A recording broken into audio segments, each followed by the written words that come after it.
সমস্ত ওলামায়ে কেরামকে, ওলামায়ে হক্কানিকে গালি দিবেন তো আপনার জিন্দিগিটা শেষ হয়ে যাবে। খোদার কসম খাইয়া বলতেছি, আল্লাহ তাদেরকে হেফাজত রাখবে ইনশাআল্লাহ। কোরআন হেফাজত করার পাশাপাশি সাহেবে কোরআন যারা কোরআনকে সিনায় ধারণ করে রাখছে, কোরআনের উপরে জিন্দিগি কাটাবে, তারাও সাহেবে কোরআন, এদেরকেও হেফাজতের জিম্মাদারি মজমুনের ভিতরে ঢুকে গেছে। আল্লাহ পাক নবী রসুল শেষ করে দিলেন, কিন্তু ওলামায়ে হাক্কানি রব্বানীদের একটা জামাত কিয়ামত পর্যন্ত থাকবে, তাদেরকে কেউ রহিত করতে পারবে না। আদম আলাইহিসসালামকে আল্লাহ পাক ইলম শিখাইছেন, ধারাবাহিকতা আস্তে আস্তে আপনার আমার নবী পর্যন্ত শেষ হয়েছে, এবং সেই ধারাবাহিকতা নবী যেহেতু থাকবে না, নবীর পরে আল্লাহ পাক এই খলিফাতের খেলাফতের দিন জিন্দা রাখার জিম্মাদারি আল্লাহ রাখবেন। এটা আল্লাহ পাকের চ্যালেঞ্জ এবং ওয়াদা। এই জন্য আলেম রা শব্দ বলে যদি গালি দেন, এই গালি একবারে আপনার থেকে নিয়ে আদম আলাইহিস সালাম পর্যন্ত পৌঁছবে। কিয়ামতের ময়দানে সকলের সামনে জবাব দেওয়ার জন্য তৈরি হতে হবে। আসসালামু আলাইকুম ওয়া রাহমাতুল্লাহি ওয়া বারাকাতুহু।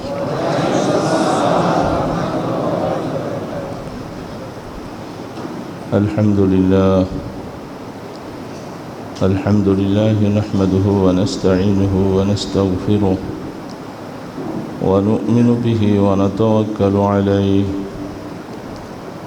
ونعوذ بالله من شرور أنفسنا ومن سيئات أعمالنا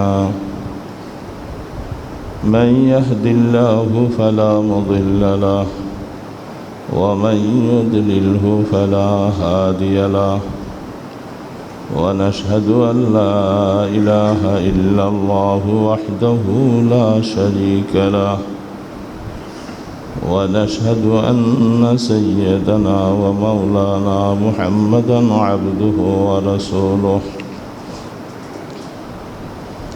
أما بعد فأعوذ بالله من الشيطان الرجيم بسم الله الرحمن الرحيم وإذ قال ربك للملائكة إني جاعل في الأرض خليفة قالوا أتجعل فيها من يفسد فيها ويسفك الدماء ونحن نسبح بحمدك ونقدس لك قال إني أعلم ما لا تعلمون اللهم صل على سيدنا محمد وعلى آله وأصحابه وبارك وسلم اللهم صل على سيدنا محمد وعلى آله وأصحابه وبارك وسلم اللهم صل على سيدنا محمد وعلى آله وأصحابه وبارك وسلم সম্মানিত মুসল্লিয়ানে কিরাম, আল্লাহ পাকের কালামে মজিদের সূরা বাকারা থেকে প্রসিদ্ধ একটা আয়াত আমি তেলাওয়াত করেছি, যে আয়াতের মধ্যে আল্লাহ রাব্বুল ইজ্জাত মানব জাতির সৃষ্টির কিছু তথ্য এবং রহস্য বর্ণনা করেছেন। আমরা যে মানব জাতি যেখান থেকে এসেছি, তার পিছনে আল্লাহ পাকের কি মাকসাদ, আল্লাহ পাকের কি মনোমানসা, আর আমাদের জীবন চলছে কোন উদ্দেশ্যে, কোন দৃষ্টিকোণ থেকে, এর উপরেই কিছু আলোচনা অল্প সময়। আল্লাহ রাব্বুল আলামিন মানব জাতির মধ্যে সর্বপ্রথম আদম নবীন আলাইহিস সালাতু ওয়াস সালামকে বানাবার পূর্বে আপনারা জানেন যে আল্লাহ পাক ফেরেশতাদেরকে ডেকে মানব জাতির মধ্যে বিশেষ করে শব্দটা ব্যবহার করেছেন খলিফা। আল্লাহ পাক তার প্রতিনিধি বানাবেন, এই জন্য ফেরেশতাদেরকে আল্লাহ পাক সম্বোধন করে বলছেন, ওয়াইজ ক্বালা রাব্বুকা লিল মালাইকাতি ইন্নী জাঈলুন ফিল আরদি খলিফা। খলিফার দৌড় কতটুকু পর্যন্ত, খলিফা বানাবার ইচ্ছা করেছেন সেটা কতটুকু পর্যন্ত, এগুলি বিশাল একটা আলোচনার বিষয়। সংক্ষেপে অল্প সময় কিছু কথা বলবো, আমাদের জীবনের সাথে কি সম্পর্ক। সর্বপ্রথম প্রশ্ন হয় যে আল্লাহ রাব্বুল আলামিন তিনি সর্বজ্ঞানী, সর্বময়, জাননেওয়ালা। ফেরেশতাদের কাছে যে প্রশ্নটা আল্লাহ করলেন, এটা কি হিসাবে প্রশ্ন করলেন? ফেরেশতারা তারা কি করে তাদেরকে প্রশ্নের জন্য আল্লাহ পাক উপস্থাপন করলেন, এবং তাদের কাছে জিজ্ঞাসা করার কি মানি? তো তাফসীরে বিভিন্ন অবস্থাগুলি লিখেছেন। আল্লাহ রাব্বুল আলামিন আসলে ফেরেশতাদের থেকে মুশাওয়ারা নেওয়ার জন্য, মুশাওয়ারাকে শরীয়তে আল্লাহ পাক একটা গুরুত্ব দেওয়ার উদ্দেশ্য করে, আল্লাহ সব কিছু জানেন বুঝেন, তারপরেও তাদেরকে আল্লাহ পাক মুশাওয়ারা হিসাবে তাদের কাছে কথাটা রাখলেন, যেন এই খলিফার প্রতিনিধিত্ব আস্তে আস্তে কিয়ামত পর্যন্ত যারা আসবে তারা যেন প্রথম অবস্থায় ফেরেশতাদের সেই কথাটুকু সামনে রেখে তাদের জীবনটা কাটায়। এই জন্যেই হাদিস শরীফে পাওয়া যায়, নবিয়্যিদু জাহাঁ মুহাম্মদ রাসূলুল্লাহ সাল্লাল্লাহু আলাইহি সাল্লামকে আল্লাহ পাক সমস্ত ইলম দেওয়ার পরেও তাকেও আল্লাহ রসুলকে আল্লাহ পাক বলছেন আপনিও মুশাওয়ারা ভিত্তিক কাজ করুন। তো দ্বিতীয়ত কথাটা হলো, ফেরেশতারা আল্লাহ পাকের এই প্রশ্নের উত্তরে তারা যে শব্দটুকু ব্যবহার করেছেন, এটার মধ্যেও আমাদের কিছু প্রশ্ন আসে যে ফেরেশতারা কি করে বুঝলেন যে এই জাতিকে আপনি বানালে তারা খুন খারাপি করবে, তারা ফিতনা ফাসাদ করবে, আমরাই তো আপনার প্রশংসার জন্য উপযুক্ত, আপনি কেন তাদেরকে বানাবেন? তারা কি গায়েব জানে? তাহলে তারা এই কথা অগ্রিম কেমন করে বললেন? তাও তাফসীরের মধ্যে লিখেছেন, আল্লাহ রাব্বুল আলামিন মানুষ খলিফাতুল্লাহ বানাবার পূর্বে ফেরেশতাদের সাথে এই খলিফাতুল্লাহর কি গুণাবলী এবং তাদের কিছু দোষ ত্রুটি ইত্যাদি সব কিছু আল্লাহ পাক নিজেই ফেরেশতাদের সামনে বর্ণনা করেছেন। সহি তাফসীরের মধ্যে এটাই পাওয়া যায়। অনেক মানুষ আমাদের আলোচনার মধ্যে গিয়ে অনেক সময় বলে থাকে মানুষ জাতির আগে জিন জাতি বানাইছিলেন, তারা ফিতনা ফাসাদ খুন খারাপি করছে, এগুলি দেখেই ফেরেশতারা বলছেন। এটা একটা ভুল কথা, কারণ আল্লাহ বানাবেন মানুষ, জিন জাতির অবস্থা দেখে এই কিয়াস করা তো এটা কিয়াসে আসে না। এই জন্য সহি তাফসীরে পাওয়া যাচ্ছে যে আল্লাহ নিজেই যে খলিফাতুল্লাহ বানাবার জন্য আল্লাহ পাক সিদ্ধান্ত নিলেন, সেই খলিফাতুল্লাহদের দোষ গুণ দোনোটাই আল্লাহ পাক তাদের সামনে বর্ণনা করেছেন। কি গুণ হবে তাদের এবং তাদের দোষগুলিও কি? দোষগুলির মধ্যে ফিতনা ফাসাদ। এই জন্য আল্লাহ পাকের তরফ থেকে তারা জেনে এই কথা বলছিলেন যে আপনি এমন জাতি বানাবেন তারা ফিতনা ফাসাদ করবে, ঝামেলা করবে। এটা তাদের গায়েবের জানার ব্যাপারও নয়, এবং তারা জিন্নাতের অবস্থা দেখে বলছে সেটাও নয়, বরং আল্লাহ পাকের বর্ণনাকৃত জিনিস থেকেই তারা উদ্ঘাটন করে বলছেন তাহলে এই কাউম বানায় কি লাভ?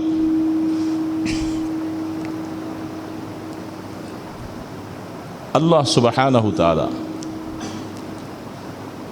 তারপরে সামনে আয়াতগুলি ধারাবাহিক অনেকগুলি আয়াতের মধ্যে আছেন, তারা বলছেন এই কথা। আল্লাহ রাব্বুল আলামিন মানুষ আর ফেরেশতা দুই জাতির মধ্যে আল্লাহ পাক মানুষ জাতি খলিফাতুল্লাহ বানাবেন। ফেরেশতারা যে কথাটুকু বলছিলেন এটা আসলে তাদের অনুধাবনের বিষয় নয়। মানুষকে আল্লাহ পাক যে সমস্ত জিনিস দিয়েছেন এই অবস্থাটা ফেরেশতাদের মধ্যে নাই। ফেরেশতাদের মধ্যে যে অবস্থা আছে, নাহানু নুসাব্বিহু ওয়া নুকাদ্দিসু লাক, আমরা আপনার তাসবিহাত পাঠ করব, এটি তারা বুঝে। তারা মানবীয় দোষ ত্রুটি কল্যাণ এগুলি সম্পর্কে তাদেরকে আল্লাহ পাক যোগ্যতাই দেয়নি। তাদেরকে আল্লাহ পাক পিপাসার কি অবস্থা, ক্ষুধার কি যাতনা, কেটে গেলে কি ব্যথা, এগুলি বুঝবার মতো অবস্থা আল্লাহ ফেরেশতাদেরকে দেন। প্রশ্ন হতে পারে আল্লাহ তাদেরকে সেই গুণাবলী দিয়েই তো আল্লাহ পাক তাদের মাধ্যমেই সব কিছু করতে পারতেন। যেই গুণগুলি, যেই অবস্থাগুলি আল্লাহ আদমকে দিলেন, সেই গুণগুলি তাদেরকে দিলেই তো হয়ে যেত। কেউ না কেউ হয়তো এমন একটা প্রশ্ন হতে পারে বা করতে পারে। সেটার জবাব আল্লাহ পাকের পক্ষ থেকে আল্লাহ নবী বলছেন, যদি সেই গুণাবলী ফেরেশতাদেরকে দিয়েই যদি করা হতো তাহলে আর মানুষ দরকার ছিল না, আর ফেরেশতা থাকবে না, তারা আবার মানুষ হয়ে যাবে। তাহলে আল্লাহ পাকের যে একটা সৃষ্টিজীব যাদেরকে আল্লাহ পাক ওই নিয়ন্ত্রণে রাখছেন, সেটা করবে কারা? এই জন্যে আল্লাহ তাবারক ওয়া তাআলা তিনি বলছেন, ইন্নী আ'লামু মা লা তা'লামুন, আমার এই মানুষের মধ্য থেকে যা কিছু উদ্ভাবন হবে সব কিছু হবে। আর আমি যে খলিফা তৈরি করছি, যে খলিফাতুল্লাহ বানাবো, তোমরা বলতেছো ফিতনা ফাসাদ, এদের মাধ্যমে সেই ফিতনা ফাসাদকে আমি নিয়ন্ত্রণ করব খলিফার মাধ্যমে। এখন যদি ফিতনা ফাসাদি কিছু যদি না থাকবে তাহলে খলিফা বানাবার উদ্দেশ্য কি? খুব সূক্ষ্ম করে কথাগুলো বুঝতে হবে। আল্লাহ রাব্বুল আলামিন বানাচ্ছেন, ইন্নী জাইলুন ফিল আরদি খলিফা ক্বালু আতাজআলু ফিহা মান ইউফসিদু ফিহা ওয়া ইয়াসফিকুদ দিমা। তারা খুন খারাপি করবে, ফিতনা ফাসাদ করবে। খলিফাতুল্লাহ বানাবার মাকসাদ যে আল্লাহ পাক জমিনের মধ্যে ইনসাফ কায়েম করবেন, হক প্রতিষ্ঠিত করবেন, আল্লাহ পাকের উপাসনার সৃষ্টি করবেন। তো এখন তারা বলতেছেন খুন খারাপি করবে। এখন খলিফাতুল্লাহ বানাচ্ছি আমি এগুলাকে দমন করার জন্য। এখন এগুলি যদি তার জমিনের মধ্যে নাই থাকে তাহলে আমি খলিফাতুল্লাহ কেন বানালাম? যেমন অন্য এক হাদিস শরীফের মধ্যে আছেন, রসুল করিম সাল্লাল্লাহু আলাইহি ওয়াসাল্লাম ইরশাদ ফরমান যে আল্লাহ পাক বনি আদমকে বানাইছেন। বনি আদম সম্পর্কে আল্লাহ পাক হাদিসের মধ্যে আল্লাহ রসুলের মাধ্যমে বলছেন, কুল্লু বনি আদম খাত্তাউ, আওলাদে আদম সকলেই গুনাহগার। আওলাদে আদম সবাই গুনাহগার, তারা গুনাহ করেই ফেলবে। এবং হাদিস শরীফে রসুল বলেন, তোমরা যদি গুনাহ নাই করবে তোমাদেরকে আল্লাহ জমিনে রাখবে না, তোমাদেরকে সরাই দিবে। এমন জাতি বানাবে তারা গুনাহ করবে, আল্লাহর কাছে মাপ চাইবে, আল্লাহর কাছে এটা ভালো লাগবে। বাহ! তাহলে বুঝে আসতেছে বনি আদমের মধ্যে খাতা এবং গুনাহ করার মাদ্দা আল্লাহ দিয়ে পাঠিয়েছেন। আল্লাহ রাব্বুল আলামিন বনি আদমকে সেই সমস্ত গুণ বিশিষ্ট দিয়ে পাঠিয়েছেন। এরা ফিতনা করবে, এরা ফাসাদ করবে, এরা ঝগড়া করবে, আবার একজন মিটানেওয়ালা লাগবে। তাহলেই তো মানুষ বানাবার কোনো উদ্দেশ্যই থাকে না। গুনাহ করবে, তারা গুনাহ মাপ চাবে, গুনাই নাই আবার মাপ চাবে কিসের? এই জন্য কুল্লু বনি আদম খাত্তাউন, বনি আদম সকলেই গুনাহগার এবং তারা গুনাহ করবে। ও খায়রুল খাত্তাইন আত-তাওয়াবুন, আল্লাহ পাক বলছেন উত্তম গুনাহগার ওই ব্যক্তি যে আল্লাহর কাছে বেশি বেশি তওবা করে। এই কারণেই হাদিসের বিভিন্ন শব্দগুলি আছে, আত-তাইবু মিনাজ যামবি কামা লা যামবালা। আল্লাহ রসুল বলছেন যারা আল্লাহর কাছে গুনাহ দিল থেকে মাপ চাবে তাদেরকে আল্লাহ তওবাকারীকে এমন মাফ করবে যেন তার কোনো গুনাহই নাই। তো ফেরেশতারা যেই জাত, তাদেরকে যদি এই গুণ দিয়ে আল্লাহ বানাইতেন তাহলে আর ফেরেশতা থাকবে না, তারা মানুষ হয়ে যাবে। তো মানুষ হলেই তো আমার আর বিকল্প আর নাই, ফেরেশতার মতো ওই সাবজেক্টটাই আমাদের টোটালি বন্ধ হয়ে যাবে। যাদের নিয়ন্ত্রণে আল্লাহ পাক আসমান জমিন আরশ কুরসি লৌহে মাহফুজ জান্নাত জাহান্নাম সব কিছুর নিয়ন্ত্রণ তাদের মাধ্যমে রাখছেন। আল্লাহ পাকের এত বড় আরশকে বহন করে রাখছেন মাত্র 4 জন ফেরেশতা। কত শক্তি! সারা আসমান জমিনের পানি, তাদের জমিনের পানি তাদের মাথায় ঢেলে দিলে মাটিতে এক ফোঁটা পড়বে না। এগুলি আল্লাহ পাকের সৃষ্টি। শুধু কিয়ামতের দিবসে 8 জন আরও বাকি 4 জন ফেরেশতা তার সাথে লাগাবে, তাহলে ওই সম্প্রদায়টা তাহলে মানুষ হয়ে যেত। এখন আল্লাহ সুবহানাহু ওয়া তাআলা সামনে একটা হল রুম বানালেন। হল রুমের মধ্যে প্রশ্ন উত্তর হবে, তালিম তাআল্লুম হবে, শিক্ষা হবে, সুয়াল হবে, প্রশ্ন হবে, অ্যান্সার হবে। এই হল রুমের মধ্যে সামনে আয়াতে বলতেছেন আম্বিউনি বিআসমাই হাউলাই। এখন আল্লাহ পাক ফেরেশতাদেরকে বলছেন, এই ফেরেশতারা, এর আগে আরো আয়াত আছে, ওয়া আল্লামা আদামাল আসমা কুল্লা সুম্মা আরাদাহুম আলাল মালাইকাতি ফাকালা আম্বিউনি বিআসমাই হাউলাই। আল্লাহ পাক আদমকে তালিম দিলেন। আলোচনাগুলি খেয়াল করে শুনবেন, তার সারাংশের মধ্যে যে তার সামঞ্জস্যতা মিলবে। এই জন্য আগেরগুলি আর পাশেরগুলি, আগেরগুলি হারিয়ে ফেলে পাশেরটা মিলবে না। ফেরেশতাদেরকে আল্লাহ পাক প্রশ্ন করার আগে আদমকে আল্লাহ পাক তালিম দিলেন। আদমকে আল্লাহ পাক ইলম শিখাইলেন। ওয়া আল্লামা আদামাল আসমা কুল্লাহা। আল্লাহ পাক আদমকে সব কিছুর, দুনিয়া তৈরি হওয়ার জন্য যা যা কিছু দরকার, যত ভাষা দরকার, যত কিছু দরকার, সব কিছুর তালিম আল্লাহ পাক নিজে আদমকে দিয়েছেন। এখন প্রশ্ন হতে পারে, কোনো জ্ঞানী সে প্রশ্ন করবে, আল্লাহ পাক ফেরেশতাদেরকে এগুলি জানান নাই, শিখান নাই, তালিম দিলেন আদমকে, তাহলে এরা তো অপারক, এরা শিখবে কোত্থেকে? আয়াতে বলতেছেন ওয়া আল্লামাল আদামা আসমাকুল্লাহ। ছোট্ট পয়েন্ট আছে এখানে, যে আদম আলাইহিস সালাতু ওয়াস সালামকে আল্লাহ শিখাইলেন। বাস্তবে বাহ্যিক দৃষ্টিতে দেখা যায় যে এখানে ফেরেশতারা ছিল না। এটার জন্য দালিলিকভাবে আমাদের অনেকগুলি প্রমাণ আছে। আল্লাহ রাব্বুল আলামিন অনেক সময় সফরের কায়দায় বিভিন্ন অবস্থায় তাবে মতবু 2 জন ব্যক্তি থাকে। একজন হলো যার অধীনস্থ, আর যার অধীনস্থ হয় তাকে মতবু বলা হয়। সফরের মধ্যে আমরা যার সাথে যাচ্ছি আমরা সহকারী, কিন্তু মূল সফরের টার্গেট হলো যিনি যাচ্ছেন, যার সাথে যাচ্ছেন তিনি।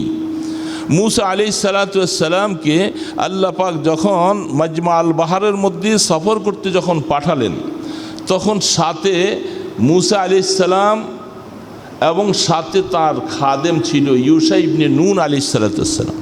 কিন্তু আয়াতে একবারও বলে নাই মুসা আলাইহিস সালামের সফরের সাথে যে তিনি ছিলেন। কারণ মাকসুদ বলা হলো, মুসাকে বললে তার সাথে খাদেম অটোমেটিক চলে আসবে। সফরের মধ্যে স্বামী স্ত্রী মাসালা অনেক সময় আসে। স্বামী কি বলা হচ্ছে যে তুমি কসর পড়বে কি পড়বে পড়বে না, স্ত্রীর কথা বলে নাই। স্ত্রী সফরের সাথী আছে, অটোমেটিক স্বামী কসর পড়লে স্ত্রী পড়বে। এবং সামনের আয়াতগুলোর মধ্যে আল্লাহ পাক মুসা আলাইহিস সালামের ঘটনা বলতে যায়, তখন তারা 3 জন, খিজির আলাইহিস সালাম, মুসা আলাইহিস সালাম, হযরত ইউশা ইবনে নুন আলাইহিস সালাম, 3 জন। কিন্তু আল্লাহ পাক দ্বিবচন শব্দ ব্যবহার করছেন, 3 বচন বলেন নাই। সফর সঙ্গী হল মিলাইয়া হলো 3 জন, কিন্তু বলতেছে 2 জনের কথা। এগুলি আরবি গ্রামার, যে মূল ব্যক্তিকে কেন্দ্র করেই পিছনওয়ালাদেরকে তাদের অধীনস্থ ঢুকাই দেয়। কোরআন শরীফে অনেক অনেক আয়াতের মধ্যে, আহকামাতের মধ্যে পুরুষকে সম্বোধন করে আল্লাহ পাক বলছেন, মেয়েদেরকে আনেন নাই। এই ক্ষেত্রে অনেকেই এখন আমাদের দেশে লামাজহাবিওয়ালারা তারা এই কথা বলতে সুবিধা হয়েছে যে নামাজের মধ্যে পুরুষদেরকে যেইভাবে বলছে মহিলাদেরকে ভাগ করে নাই, এই জন্য বসার সময় পুরুষরা যেমনি বসে মহিলারা অমনি বসবে, অথবা মহিলারা যেমনি বসবে পুরুষরা এইভাবে বসবে, তাদেরকে ভাগ করা হয় নাই। বিভিন্ন সময় তারা দালিল পেশ করে, যুক্তি পেশ করে। তাহলে বোঝা যাবে ওই সমস্ত জায়গাগুলোর মধ্যেই আল্লাহ পাক মহিলাদেরকে, সাথীদেরকে কাউকে আনেন নাই, শুধু পুরুষকে কেন্দ্র করে বলছেন। তাহলে সেই জায়গাগুলোর মধ্যে কি জবাব দিবা?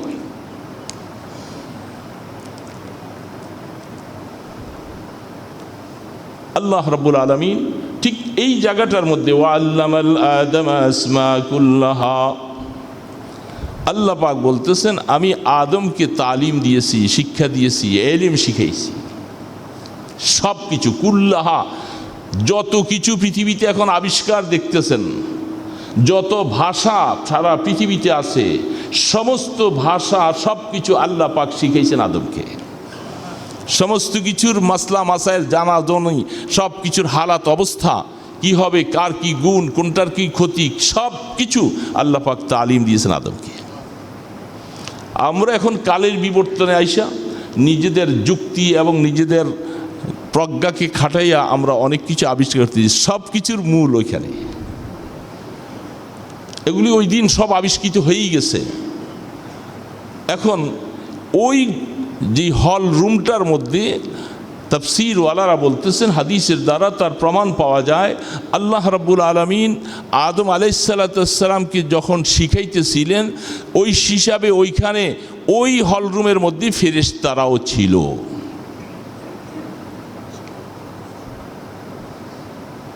এখন সবকের মধ্যে ওস্তাদ পড়াইতেছেন, ছাত্র আছে 50 জন। এর মধ্যে জকি, আসকিয়া, গবি 3 ধরনের ছাত্র থাকে। যারা খুব মেধাবী তাদেরকে আসকিয়া বলা হয়, যারা তার থেকে একটু নিচে তাদেরকে জকি বলা হয়, যারা আরও নিচের দিকে তাদেরকে গবি বলা হয়। এই ধরনের 3 ধরনের ছাত্র থাকে।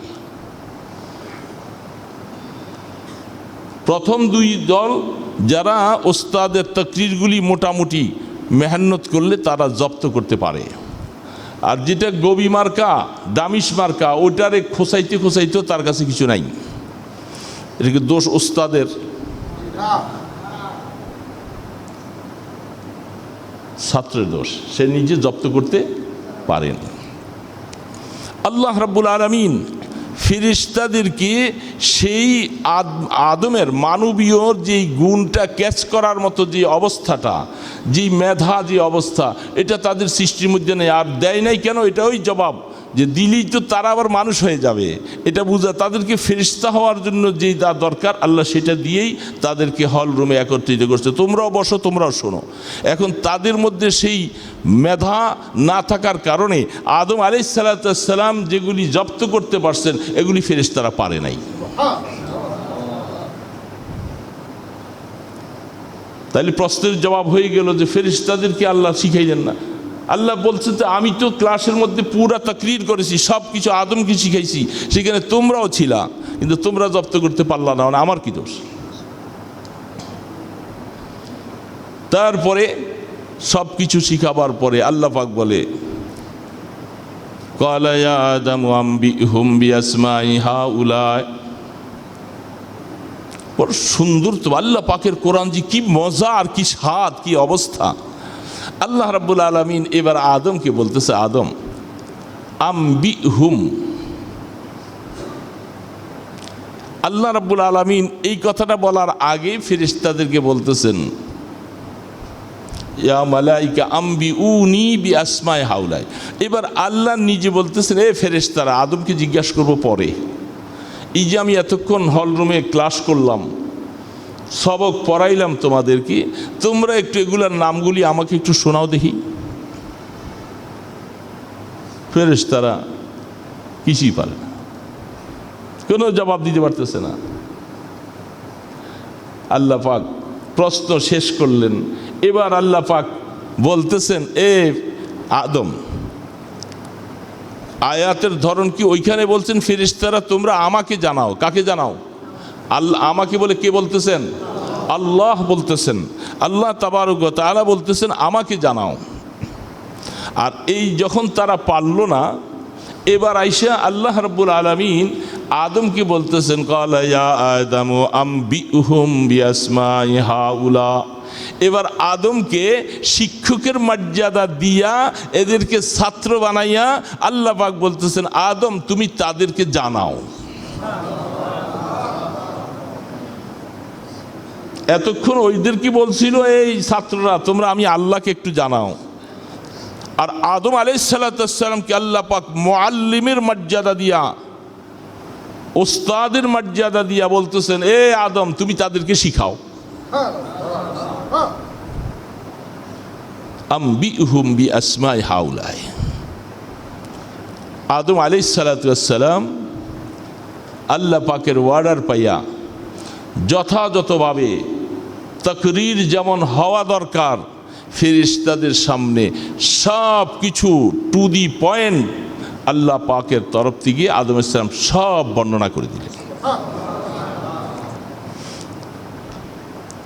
এই বর্ণনা শোনার পরে এবার ফেরেশতারা বলে, ক্বালু সুবহানাকা লা ইলমা লানা ইল্লা মা আল্লামতানা ইন্নাকা আনতাল আলিমুল হাকীম। আল্লাহ রাব্বুল আলামিন এবার ফেরেশতারা অটোমেটিক মাথা হেড হয়ে গেছে, মাথা নিচু হয়ে গেছে। আল্লাহ, আমরা তো ছিলাম আদম, আমরা এখন বুঝতে পারতেছি যে আদম কাকে বলে। এতক্ষণ বুঝি নাই যে আদম বানাইতে আমরা নিষেধ করছি, আদম বানাবেন না, সেই আদমের কি হালাত, কি গুণাবলী অবস্থা এবার বুঝে ফেলছি। আমরা সহ ছিলাম, আমরা এমন গর্দ পারলাম না কিছু বলতে, আর আদম দেখি টু দি পয়েন্ট সব কিছু বয়ান করে দিল। এবার বলতে করে সুবহানাক, আল্লাহ আপনি আসলে এত বড়, এত মহান, আপনি পবিত্র, আপনাকে বুঝার মতো অবস্থা দুনিয়ার মধ্যে কোনো মখলুক নেই, আমরা ফেরেশতারাও ফেল। সুবহানাক লা ইলমা লানা ইল্লা মা আল্লামতানা। আল্লাহ আমার কোনো এলিম নাই, আমার কোনো যোগ্যতা নাই, আমার কোনো ক্ষমতা নাই, আমার মধ্যে কোনো কৃতিত্ব নাই, যা কিছু তুমি শিখাইছো এটুকুই আমার পুঁজি, এছাড়া কিছু নাই। এটার আয়াতের অর্থ লা ইলমা লানা ইল্লা মা আল্লামতানা ইন্নাকা আনতাল আলিমুল হাকীম। নিশ্চয়ই আপনি মহাজ্ঞানী, প্রজ্ঞাময়, আপনি হলেন সমস্ত হিকমত সৃষ্টিকারী, আপনার কথা বুঝার মতো পৃথিবীতে কোনো সৃষ্টিজীব নাই। ফেরেশতারা আল্লাহ রাব্বুল আলামিন বানাইলেন, তাদেরকে আদম আলাইহিস সালামকে বানাইলেন, গুণ দিলেন, সব কিছু দিলেন। এবার আল্লাহ তাবারক ওয়া তাআলা সামনের দিকে আসতেছেন, ফেরেশতারা পারল না, আল্লাহ আদম বানাইলেন। আদম আলাইহিস সালামকে কি বানাইলেন? খলিফাতুল্লাহ। আয়াত যেটা বলতেছেন আল্লাহ জমিন খলিফাতুল্লাহ মানি প্রতিনিধি, এটা তো আমরা বুঝি অবশ্যই। খলিফা মানি প্রতিনিধি, তো প্রতিনিধি কার? নিশ্চয়ই কারো না কারো প্রতিনিধি। তো খলিফাতুল্লাহ কার প্রতিনিধি হলো? বুঝে আসতেছে তো কার প্রতিনিধি? এখন প্রতিনিধি সারা কেয়ামত পর্যন্ত থাকবে এই প্রতিনিধি? না, কেয়ামত পর্যন্ত এই ব্যক্তি থাকবে না। উনি এক সময়, যেহেতু মানুষকে আল্লাহ পাক আরেকটা জিনিস দিয়েছেন, সেটা কি? খালাকাল মাউতা ওয়াল হায়াতা লিয়াবলুয়াকুম আইয়ুকুম আহসানু আমালা। আল্লাহ পাক বলতেছেন এটা কিন্তু মানুষের জন্য, যে আমি মউত এবং হায়াতকে সৃষ্টি করেছি। সূরা মুলুকের মধ্যে আছেন, তাবারাকাল্লাযী বিয়াদিহিল মুলকু ওয়া হুয়া আলা কুল্লি শাইইন কাদির আল্লাযী খালাকাল মাউতা ওয়াল হায়াত। মৃত্যুর কথাটা আগে আনছেন, হায়াতের কথা পরে আনছেন। এগুলি বিশাল বিশাল অনেক কথা, ওদিকে গেলে আবার সময় শেষ হয়ে যাবে। তো আল্লাহ তাবারক ওয়া তাআলা মৃত্যু বানিয়ে রাখছেন, হায়াতও বানিয়ে রাখছেন।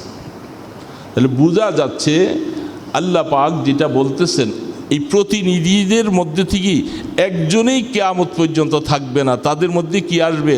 মউত আর হায়াত আসবে।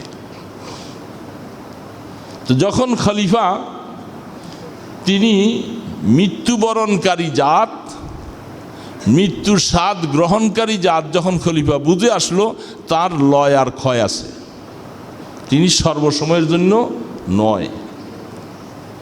আল্লাহ পাক বলেন আমার পক্ষ থেকে আমি খলিফা বানাইছি, কিন্তু যিনি আমি বানাইছি খলিফা আমার সত্তা সম্পর্কে তোমাদের ধারণা রাখতে হবে। আমাকে আল্লাহ রাব্বুল আলামিন কোনোদিন, আল্লাহ নিজে বলেন আমাকে মৃত্যু কোনোদিন স্পর্শ করবে না। দুইটা পয়েন্ট, একটা হলো খলিফার লয় আর ক্ষয় হইবে, খলিফা কিয়ামত পর্যন্ত একজন থাকবে না। আর যিনি খলিফা বানাইলেন তার গুণ হলো তার কোনো মৃত্যু নাই, লয় নাই, ক্ষয় নাই, ঘুম নাই, তন্দ্রা নাই। বুঝে আসতেছে তো? যখনই একজন বুঝে আসতেছে, যখনই একজন খলিফার বিয়োগ ঘটবে, তিনি যেহেতু খলিফা বানানোওয়ালা জিন্দা হাইয়ুল কাইয়ুম, তিনি তার তরফ থেকেই খলিফা আরেকজন নিযুক্ত করার ব্যবস্থা করবেন। তাহলে বোঝা যায় খলিফা ছাড়া, প্রতিনিধি ছাড়া পৃথিবী চলবে না।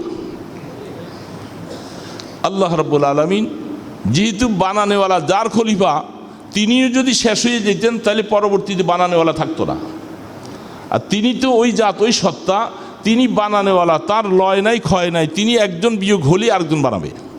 এই জন্য আম্বিয়া কেরাম সকলেই খলিফাতুল্লাহ, যত নবী রাসূল আছেন সবাই আল্লাহ পাকের মনোনীত খলিফাতুল্লাহ। তারা খলিফাতুল্লাহ হতে হতে আদম আলাইহিস সালাম থেকে ধারাবাহিক আস্তে আস্তে আস্তে আস্তে যখন খলিফারা আসতেছিলেন, প্রতিনিধিরা আসতেছিলেন, এই জন্য আমরা দেখি কোরআন এবং হাদিস গবেষণা করলে যখনই একজনের বিয়োগ ঘটে আল্লাহ পাক আরেকজন পাঠান। এমন কি ওই জমানায়ও আল্লাহর খলিফা প্রতিনিধি বানানোওয়ালা এক কওমের মধ্যে একজন, আরেক কওমের মধ্যে আরেকজন। যেখানে আপনারা বলেন 2,24,000 নবী রসুল পয়গম্বর আল্লাহ প্রেরণ করছেন, তো খলিফা একজনের পর একজন আসেন, একই জমানায় সবাই আসছেন। এরকমও ছিল 10 জনও আছেন এক জমানায় একটা কওমের উপরে। তাদের অবস্থায় আল্লাহ রাব্বুল আলামিন সর্বশেষ যাকে খলিফার দায়িত্বটা দিবেন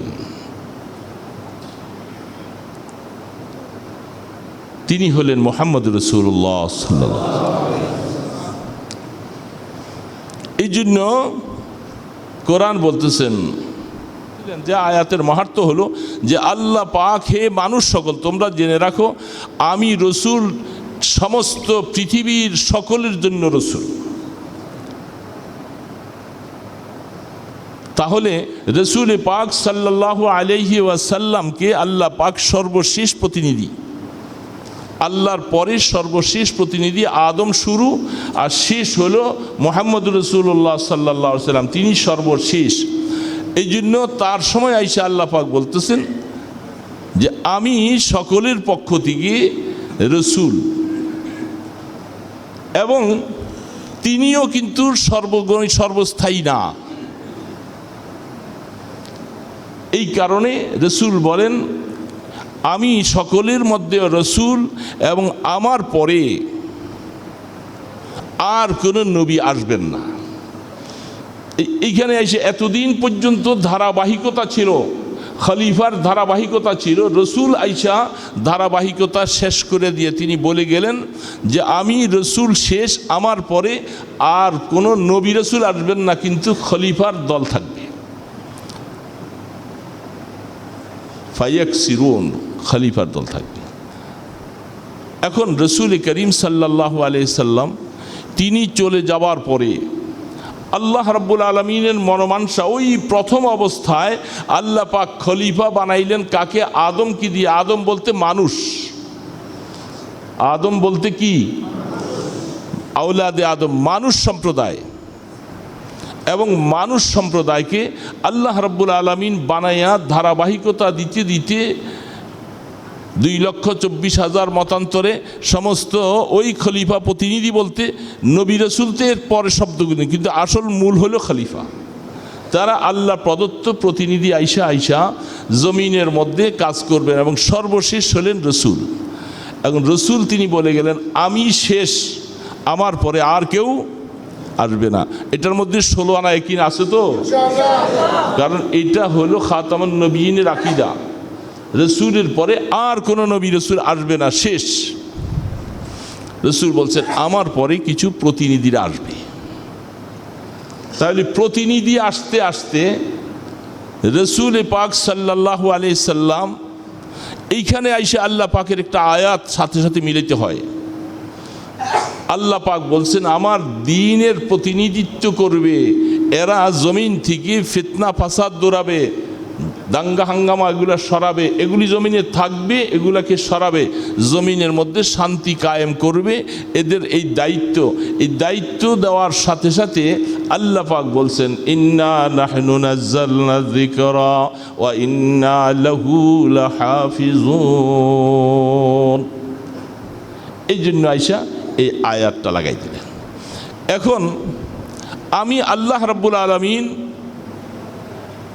বিভিন্ন সময় আদম থেকে নিয়ে আমার নবী ঈসা আলাইহিস সালাতু ওয়াস সালাম পর্যন্ত প্রতিনিধি যাদেরকে বানাইছি, এদেরকে আমি কিছু নতুন নতুন ইজম মতবাদ ধর্ম দিয়েছি, কাউকে আসমানি কিতাব দিয়েছি, কিন্তু সবগুলি এক সময় তারা বিলুপ্তি হয়ে যাবে, পরিবর্তন হবে। এদের এই সমস্ত আসমানি কিতাবের উপরে আমার কোনো চ্যালেঞ্জ নাই, এমনকি সংরক্ষণ করার কোনো ওয়াদা নাই। ওয়াদা কার উপরে? সর্বশেষ যাকে আমি শেষ নবী বানাই দিলাম তার সাথে আমার কিছু ওয়াদার দেয়া মিলতেছে, কারণ যেহেতু তারপরে আর আসবে না। তখনই আল্লাহ পাক আয়াত বললেন যেহেতু আমি আসমান থেকে এই প্রতিনিধির জিম্মাদারিতে কিয়ামত পর্যন্ত আনেওয়ালা যত ইজম মতবাদ যত কিছু আসবে সকলের উপরে শ্রেষ্ঠত্ব দান করে আমি একটা গ্রন্থ বানিয়েছি, সেটার নাম কোরআনুল কারীম। সেটার নাম কোরআনুল কারীম। নাহনু নাযালনা যিকরা মানে যেটা নসিহতে ভরপুর, সেই নসিহতে ভরপুর কোরআনুল কারীমকে আমি এই নবীর উপরে, যিনি শেষ নবী তার উপরে জিম্মাদারি দিয়া আমি পাঠিয়ে দিছি। এরপরে উনিও চলে যাবেন। এখন উনি চলে গেলে ওই খলিফা প্রতিনিধি বানানোওয়ালা যিনি কে, তার তো লয় নাই ক্ষয় নাই। তিনি বলতেছেন এখন এই কাজের জিম্মাদারি যেহেতু আমার খলিফাকে আমি উঠাই নিয়ে যাব, জিম্মাদারিটা আমার হাতে নিয়ে নিলাম। আল্লাহ পাক বলেন এই খলিফাকে উঠাই নিয়া খলিফার সমস্ত ধর্মীয় যাবতীয় যত কিছু কোরআন যেটা নাজিল করলাম এটার সংরক্ষণের দায়িত্ব আমার হাতে। কিন্তু আসমানি কিতাব আর এতগুলি যেগুলি নাজিল হয়েছিল এগুলোর সংরক্ষণের ব্যাপারে আল্লাহ এত দায়িত্ব নেন নাই, কারণ আল্লাহ পাক জানেন যে পরে যেটা আসবেন সেটাই, আগের কথাগুলি সব বিলুপ্তি হয়ে যাবে, পরের কথাটাই হইল মোস্ট গুরুত্বপূর্ণ হবে। এটা আমাদের সমাজের নীতি। এক মজলিসে 15-20টা 30টা কথা বলতে থাকতে বলতে বলতে এতক্ষণ যা করলাম বলে সব কিছুর সারাংশ কথাটা বলে দিয়ে গেলাম। এই তাহলে সর্বশেষটাই হলো মোস্ট, সবচেয়ে বেশি ইম্পর্টেন্ট অবস্থা। তাহলে সর্বশেষ গ্রন্থের নাম হলো, এটার সংরক্ষণের জিম্মাদারি কার হাতে? কোনো সন্দেহ নাই তো? কে বলছেন? এখন এটার মধ্যে একটা পয়েন্ট ঢুকতে হবে। কোরআন কাকে বলে? কোরআন শব্দের অর্থই হলো পঠিত। এই যে কোরআনকে কোরআন কেন বলা হয়? এই কোরআনকে এই জন্যই কোরআন বলা হয়, এটা বেশি বেশি পাঠ করা হয়, বেশি বেশি পাঠ করা হয়, এই জন্য এটার নাম কোরআন। এখন আল্লাহ রাব্বুল আলামিন বলেন আমার কোরআনটার মধ্যে যেটাকে, যেমন দেখেন সূরা বাকারা, যে সূরা বাকারা আয়াতগুলি পড়তেছিলাম আমি, এই সূরা বাকারার আয়াতগুলির মধ্যে এর মধ্যে যেটা আয়াত আছে এটা মাদানী সূরা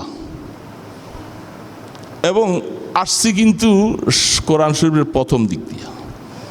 রাসূল করিম সাল্লাল্লাহু আলাইহি সাল্লামের ইন্তেকালের এই সূরা বাকারার শেষ আয়াত হলো যেগুলি আসছিলেন সেগুলি হলো আপনার মদ সম্পর্কে আল্লাহ পাক আয়াতগুলি নাজিল করেছিলেন।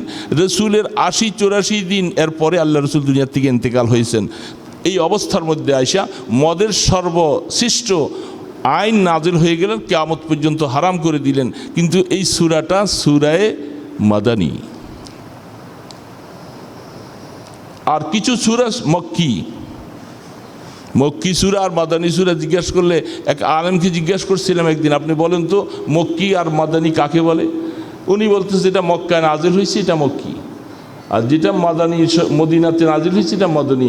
আমি বললাম যে রাসূল পাক সাল্লাল্লাহু আলাইহি ওয়াসাল্লাম হিজরতের পরেও তো কিছু আয়াত নাজিল হয়েছে মক্কা শরীফে থাকাকালীন, ওগুলি কি?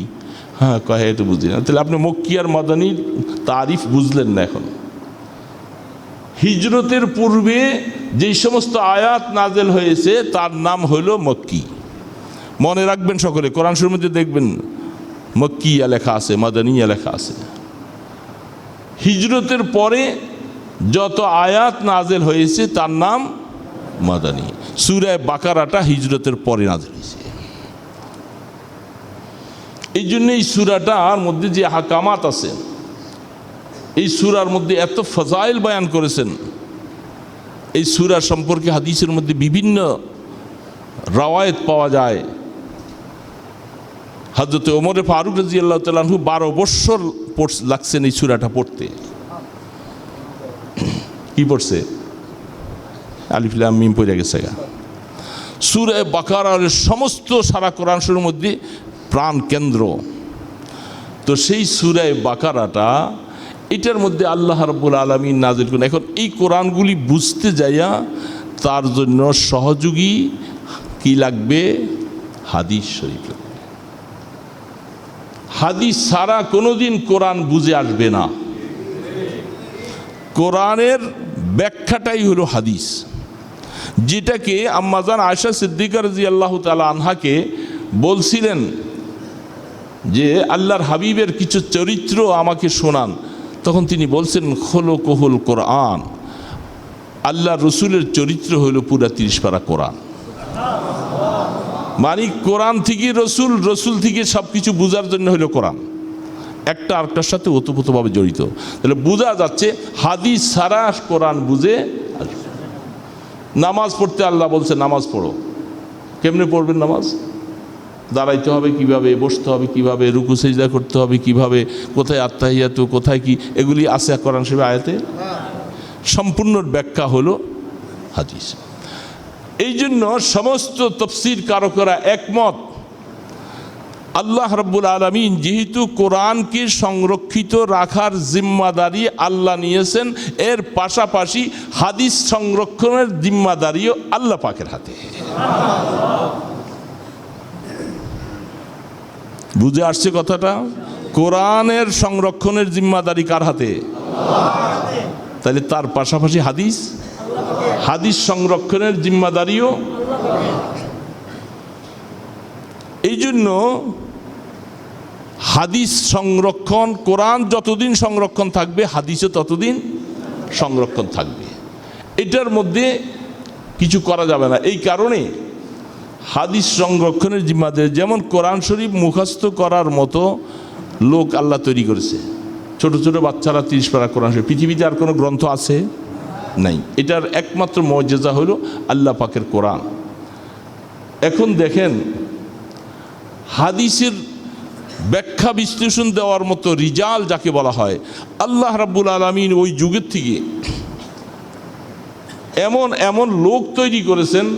যেমন ইমাম বুখারী রাহমাতুল্লাহ আলাইহির কাছে মুখস্থ হাদিস ছিল 6 লক্ষ। একটা মানুষ 6 লক্ষ হাদিস মুখস্থ পারে, সাধারণ কথা। 6 লক্ষ হাদিস থেকে বাছনীয় করে তিনি আইনা বুখারী শরীফ এভাবে বানাইলেন। ইমাম মুসলিমের কাছে ছিল প্রায় 4.5 লক্ষ হাদিস, ইমাম তিরমিজি, এইভাবে বিভিন্ন এই যে রিজালগুলি আল্লাহ রাব্বুল আলামিন এরকম মেধাওয়ালা বানাইয়ে দিয়ে রাখছেন। কেন? আল্লাহ পাকের মাকসদ কোরআন সংরক্ষিত থাকবে, হাদিসও। তাহলে আস্তে আস্তে আসেন, এখন আল্লাহ পাক কোরআন হেফাজত করবেন, হাদিসও। সাহেবুল কোরআন সাহেবুল হাদিস, কোরআন হেফাজত করার পাশাপাশি সাহেবে কোরআন যারা যারা কোরআনকে সিনায় ধারণ করে রাখছে, কোরআনের উপরে জিন্দিগি কাটাবে, তারাও সাহেবে কোরআন। এদেরকেও হেফাজতের জিম্মাদারি মজমুনের ভিতরে ঢুকে গেছে। তাহলে হাদিস শরীফকে যেহেতু আল্লাহ পাক কোরআন আর হাদিসকে আল্লাহ সংরক্ষণ করে রাখবেন, এই কোরআন আর হাদিস শরীফ শিক্ষা দেওয়া হচ্ছে যত জায়গায়, যাদের সিনার মধ্যে, যাদের মাধ্যমে খোদার কসম খাইয়া বলতেছি আল্লাহ তাদেরকে হেফাজত রাখবে ইনশাআল্লাহ। তাহলে আল্লাহ পাকের কথা মিথ্যা হয়ে যাবে। যারা ওলামায়ে কেরামদের সাথে বিদ্বেষ রাখো, হ্যাঁ ব্যক্তিগত আমার দোষ, আপনার দোষ, ওই আলেমের দোষ, এটা হতে পারে, রেয়ার, কোনো বিষয় না। সামগ্রিকভাবে সমস্ত ওলামায়ে কেরামকে, ওলামায়ে হক্কানিকে গালি দিবেন তো আপনার জিন্দিগিটা শেষ হয়ে যাবে। কারণ ওলামায়ে কেরাম এই জাতির কর্ণধার, এই জমিনের খলিফাতার খেলাফতের দায়িত্ব ধারাবাহিক অবস্থায় কিয়ামত পর্যন্ত আল্লাহ নিবেন। যেহেতু প্রতিনিধিত্ব থাকবেন, আল্লাহ পাক নবী রাসূল শেষ করে দিলেন, কিন্তু ওলামায়ে হক্কানি রব্বানীদের একটা জামাত কিয়ামত পর্যন্ত থাকবে, তাদেরকে কেউ রহিত করতে পারবে না। এই জন্য হাত জোর করে বলি, কোনো বিদ্বেষপূর্ণ অবস্থার কারণে ওলামা শব্দ নিয়ে সরাসরি ব্যাপকভাবে গালি দিবেন না। আমি অপরাধ করছি, আমাকে গালি দেন, আপনি অপরাধ করছেন, তাকে গালি দেন। আলেমরা শব্দ বললে সমস্ত আলেমদের ভিতরে ঢুকে যাবে, এবং এই শব্দটা নবী মুহাম্মদ রাসূলুল্লাহ সাল্লাল্লাহু আলাইহি ওয়াসাল্লামের কাছে পৌঁছবে। এই শব্দ যাইতে যা আদম আলাইহিস সালাম পর্যন্ত পৌঁছবে, যেহেতু ইলমের প্রথম সূত্র আদম আলাইহিস সালাম। আদম আলাইহিস সালামকে আল্লাহ পাক ইলম শিখাইছেন, ধারাবাহিকতা আস্তে আস্তে আপনার আমার নবী পর্যন্ত শেষ হয়েছে, এবং সেই ধারাবাহিকতা নবী যেহেতু থাকবে না, নবীর পরে আল্লাহ পাক এই খলিফাতের খেলাফতের দিন জিন্দা রাখার জিম্মাদারি আল্লাহ রাখবেন। এটা আল্লাহ পাকের চ্যালেঞ্জ এবং ওয়াদা। এই জন্য আলেমরা শব্দ বলে যদি গালি দেন, এই গালি একবারে আপনার থেকে নিয়ে আদম আলাইহিস সালাম পর্যন্ত পৌঁছবে। কিয়ামতের ময়দানে সকলের সামনে জবাব দেওয়ার জন্য তৈরি হতে হবে। খবরদার, খবরদার, ইমানদার ভাইদেরকে বলছি, আমি অনুরোধ করে বলছি, আলেমদের সাথে বিদ্বেষ রাখেন না। সময়ের প্রেক্ষাপটে অনেক সময় অনেক কিছু হয়ে থাকে, আমার ভুলের কারণে অনেক সময় আমি পানিশমেন্ট হব, কিন্তু সমস্ত আলেম দোষী, সমস্ত আলেমরাই খারাপ, সমস্ত আলেমরাই বদ্দিন। খবরদার, তোমার ঈমান শেষ হয়ে যাবে।